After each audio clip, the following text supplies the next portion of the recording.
हरिओम प्रिय दर्शकों, यदि आपकी तुला राशि या तुला लग्न है तो इस वीडियो को बहुत ध्यान से देखिएगा, समझिएगा। इस वीडियो में हम समझने वाले हैं मंगल राशि परिवर्तन प्रभाव को। मंगल महाराज की स्थिति में अब परिवर्तन होने जा रहा है, जो कि देखा जाए तो मंगल का मूल रूप से राशि परिवर्तन नहीं हुआ, परंतु क्योंकि मंगल पहले स्टार्टिंग में जब आए तो ये कर्क में गोचर कर रहे थे और कर्क में ही गोचर करते हुए वक्री हुए, जिसकी वजह से मिथुन का फल दे रहे थे। और अब पुनः से मार्गी होके अब 3 अप्रैल से और 7 जून तक अब ये जो है तो प्रभावित करेंगे आपको। 7 जून तक ये कर्क में ही अपनी नीच राशि में ही फल देने वाले हैं। तो देखा जाए तो ये जो मंगल का प्रभाव है ना, बहुत महत्वपूर्ण है। क्यों महत्वपूर्ण है? क्योंकि ये पुरुषार्थ है और बिना पुरुषार्थ के परिदर्शकों कुछ संभव ही नहीं है। हम कहते हैं ना कि भैया कर्म से सब कुछ संभव है, तो ये कर्म शनि देव के पूरक ग्रह हैं। अब देखा जाए तो शनि देव के पूरक ग्रह ये इसलिए भी बन रहे हैं 2025 में, क्योंकि देखिए अब जो आपने सुना था ना, सुन रखा था, आपने सुना ही होगा कि भैया अब दुनिया खत्म, 2025 के बाद 26 का कैलेंडर ही नहीं है। अरे कुछ लोग तो ऐसा भी बता रहे थे कि 29 मार्च के बाद तो बस भैया बोरिया बिस्तर बांध लो, 29 मार्च के बाद तो भैया सीताराम राम भजो। अब तो ये जो सब स्थितियां हैं तो इनके सब के सहयोगी मंगल महाराज हैं। क्योंकि ज़रा सोचिए, वो ग्रह जो 1.25 महीने में एक राशि से दूसरी राशि, तीसरी राशि, मतलब राशि परिवर्तन करते हैं, वही ग्रह अब 7.5 महीने से बैठा हुआ है नीच राशि में। और अब शनि का महापरिवर्तन, फिर इनका भी परिवर्तन, ये कर्क का फल देने लगे, है ना। तो अब क्या होगा ये जानते हैं। क्योंकि देखा जाए कि आपके हिसाब से, यानी कि तुला वालों के हिसाब से, तुला वालों के लिए ये सप्तमेश भी हैं और द्वितीयेश भी हैं। और अब जब कर्क का फल दे रहे होंगे तो आपके कर्म का फल दे रहे होंगे। यहाँ पर मंगल का जो प्रभाव है ना प्रिय दर्शकों, इसमें सबसे ज़रूरी होगा आपको अपने करियर को ध्यान रखना है। आप जॉब यदि करते हैं, प्रोफेशन में हैं, तो आपको यहाँ पर कोई भी लड़ाई झगड़ा नहीं करनी, कोई आलस्य नहीं करना, कोई गलती नहीं करना, इसकी बात उसको नहीं करना, है ना। गुस्सा में नहीं आना है, जोश में नहीं आना कि हम ये बोल देंगे, हम वो बता देंगे, हम ऐसा कर देंगे, हम वैसा कर देंगे, हम पता नहीं दुनिया भर की बातें हमारे दिमाग में, जब हमारा दिमाग चलता है ना तो आते रहते हैं। तो इसीलिए इन सब दुनिया भर की बातों से दूर रहना है। आपको अपने काम में ध्यान देना कि आपको जो कर्तव्य है, जो आपका काम है, उसे करना है बस। दुनिया क्या कर रही है, दुनियादार, इससे कोई मतलब नहीं है ना। आपको अपने काम में ध्यान देना है, तो ये बहुत ज़रूरी है। सरकारी क्षेत्र से जुड़े हैं तो सतर्क हो जाइए। और सबसे बड़ी बात यहाँ पर, कई बार कन्फ्यूजन बहुत होगा, कई बार लगे कि भैया नौकरी, अब तो 2025 आया है, 2025 का फाइनेंशियल ईयर चालू हुआ है, अप्रैल, है ना। कुछ 1 अप्रैल से फाइनेंशियल ईयर बनाते हैं, नया साल फाइनेंस के हिसाब से।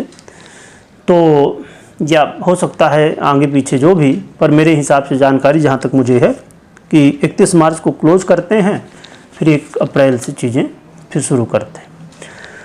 तो कुछ लोग सोचते हैं कि भैया आप चलो हम नौकरी बदलेंगे, पर पता चला कि वहाँ से भी डिस्टर्ब वहाँ है जहाँ नई जगह जा रहे हैं। इसीलिए नौकरी बदलना गलत नहीं है, बदलाव तो जीवन का नियम ही है। परंतु प्रिय दर्शकों, बहुत ज़रूरी है कि हम सही समय में सही निर्णय लें, क्योंकि हम गलत समय में यदि गलत निर्णय लेंगे तो प्रॉब्लम हो जाती है। इसलिए आपको इस चीज़ का ध्यान रखना है कि नौकरी को लेकर सतर्क रहिए। साथ में जो कई बार मानसिक तनाव होगा, कई बार गुस्सा खूब आएगा, तो इससे भी बच के रहना मैंने बताया ही। अपने मान सम्मान का ध्यान रखिए।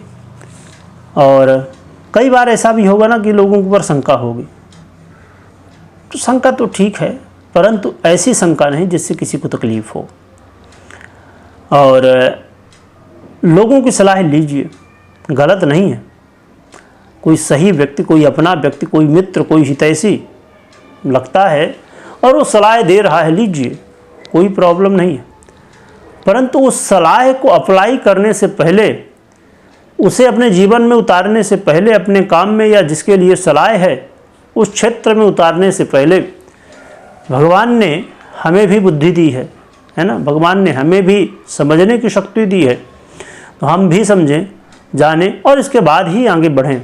ये बेहद ज़रूरी होगा इस समय, क्योंकि इस समय आंख बंद करके कोई काम करेंगे तो भैया फिर वो वाली बात है ना, आंख बंद करके रास्ते, आपने बचपन में चले होंगे ना, आंख बंद करके आगे चलना, फिर पीछे चलना, फिर गिर जाना। तो इसलिए बचपन वाली गलतियां नहीं करनी अभी, तो आपको इस चीज़ का बहुत ध्यान रखना है। इसके अलावा देखा जाए तो विद्यार्थी, स्टूडेंट जो है, यानी अभी हमने बचपन की बात की, तो विद्यार्थियों को ज़रा अपने पढ़ाई में खूब मन लगाना है, क्योंकि ये विद्यार्थी जीवन ही है जो कि हमें अपने आगे लाइफ में सुखी रख सकता है। तो अध्ययन खूब अच्छे से करिए, मन को स्थिर कर लीजिए और ये चमड़ी के चक्कर में नहीं पड़ना है ना विद्यार्थियों को। भाई ये चमड़ी है ना, ये बस वो वाली बात है कि हर चमकती हुई चीज़ हीरा नहीं हो सकती। तो ये चमड़ी है, ये चमकती भले हो परंतु हीरा नहीं है। ये क्या है? ये नश्वर है ना। अब इसमें ज़्यादा विस्तार में हम जाएं तो बहुत लंबी वीडियो हो जाएगी इसी के ऊपर, पर मोटे रूप से आप समझें कि आपको अपने लक्ष्य पर ध्यान देना है, ना कि चमड़ी के चक्कर में पड़ना है। जो लव पार्टनर हैं या होने वाले हैं, भैया पहले से ही सतर्क हो जाओ। और जीवन में देखिए क्या होता है ना कि जब लोग इस चक्कर में पड़ते हैं लव लाइफ में, तो फिर कुछ दिखता नहीं है। सभी नहीं, कुछ लोग बहुत समझदार भी होते हैं और बड़ी सभ्यता के साथ सब चीज़ों को समझते हैं, करते हैं, परंतु कुछ लोगों का मन ना फिर वो हो जाता है कि भैया रोबोट वाला, जैसे रोबोट है ना, जिधर ही जैसे कहो तो वैसे करता है। तो इसीलिए समझने वाले समझ गए होंगे, तो इसलिए इस समय सतर्क रहिए लव लाइफ को लेके, क्योंकि फिर वो वाली होती है। कुछ बच्चों को देखते हैं, कई बार देखने को आता है कि भैया हमारी वाली छोड़ दी है, अब क्या करें। ये मजाक की बात थी, परंतु वास्तविकता ये है कि भगवान ने हमें जीवन दिया है इसके लिए कि हम अपने जीवन में जो कर्म हैं, हमारा जो कर्तव्य है, हम उसे करें, ना कि ये सब दुनियादारी में पड़ें बेफालतू में। थोड़ा शब्द कड़वे लग रहे होंगे मेरे, पर कहने के पीछे रीजन कई बार क्या होता है कि कई बार जब कुंडलियाँ आती हैं विश्लेषण के लिए और लोग पता नहीं क्या सोच रखते हैं, यहाँ तक कि माँ बाप को तक भूल जाते हैं लव के चक्कर में। घर जिसमें आपने अपना बचपन बिताया है, जिनके साथ बहन भाई, अपना घर परिवार, उसको तक भूल जाते हैं। तो इसीलिए देखिए जीवन में ऐसा नहीं है कि अभी जैसे मैंने कहा कि बहुत लोग बुद्धिमत्ता के साथ भी सब चीज़ें करते हैं, तो इसलिए इन चीज़ों का ध्यान रखिए। और साथ में देखा जाए तो मंगल महाराज के जो प्रभाव हैं ये शेयर मार्केट को भी प्रभावित करेंगे। तो शेयर मार्केट से यदि जुड़े हैं, थोड़ा सा सावधानी अवश्य रखनी है, थोड़ा सा क्या, बहुत सावधानी रखनी है आपको। और साथ में अपने जीवन में ये इस समय आपको विचार रखना है कि चाहे दाम्पत्य जीवन हो, चाहे व्यापार हो, चाहे घर हो, चाहे बाहर हो, हर जगह प्रेम से रहना है, हर जगह मिलजुल के रहना है। कोई मुद्दा क्रिएट ना हो, कोई बातें क्रिएट ना हो, इन सब चीज़ों का ध्यान रखिए तो आपके लिए अच्छा है। और रही बात उपाय की, तो उपाय तो हम जानेंगे ही। उपाय बहुत सरल है। उपाय ये है कि हनुमान जी की आराधना, बस और कुछ करना नहीं, बस हनुमान जी की खूब आराधना कर लीजिए, उतना ही है। हाँ, परंतु इस बात का ध्यान रखिए कि कभी भी कोई भी निर्णय ले रहे हैं, जैसे अभी आपने मुझसे सुना, ये गोचर के आधार पे है और मैक्सिमम वीडियो आप जो देखते हो गोचर के आधार पे होती है। तो आपको जो निर्णय लेना है ना, तो पहले अपनी कुंडली को देखना है या तो कुंडली को दिखाना है, कुंडली का विश्लेषण करवाना है, फिर निर्णय लेना है।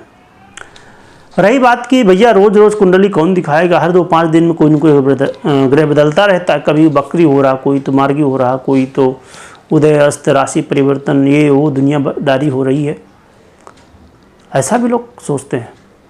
हाँ, गोचर है ये, गोचर तो बदलेगा ही। और गोचर में इसीलिए मैं कहता हूँ, और मैंने एक चैनल भी बनाया है चिंतामणि ज्योतिष ज्ञान के नाम से, यूट्यूब में अवेलेबल है, आप सर्च कर सकते हैं और जुड़ सकते हैं और यहाँ से ज्योतिष सीख सकते हैं। हाँ, धैर्य रखना होगा, क्योंकि आप जानते हैं कि चिंतामणि ज्योतिष समाधान केंद्र में वीडियो बहुत सारी आती रहती हैं। मेरी कोशिश होती है कि हर एक गोचर को कवर किया जाए, हर एक गोचर की जानकारी आप तक पहुँचाई जाए, जितने भी गोचर में परिवर्तन होते हैं। तो इसलिए ज्योतिष जो सीखने वाला चैनल है उसमें वीडियो थोड़ी कम आती हैं, पर हाँ आती हैं, और आप सीखेंगे, थोड़ा धैर्य रखेंगे तो सीखने को मिलेगा। और यदि उसके जगह से आप YouTube से जुड़ ही सकते हैं, साथ में आप टेलीग्राम की लिंक भी आपको मिल जाएगी डिस्क्रिप्शन में, और YouTube की भी मिल जाएगी। तो टेलीग्राम से जुड़ जाएं, क्योंकि टेलीग्राम में और भी बहुत सारी जानकारियां हैं, तो आपको वो भी मिल जाएंगे। तो आप जुड़ जाइएगा, और कोई भी निर्णय ले रहे हैं तो पहले कुंडली का विश्लेषण करिए, करवाइए, फिर निर्णय लीजिए। कमेंट में जय बजरंगबली लिखिएगा, लिखने के साथ खूब हनुमान जी का स्मरण करिएगा। वीडियो देखने के लिए बहुत बहुत धन्यवाद।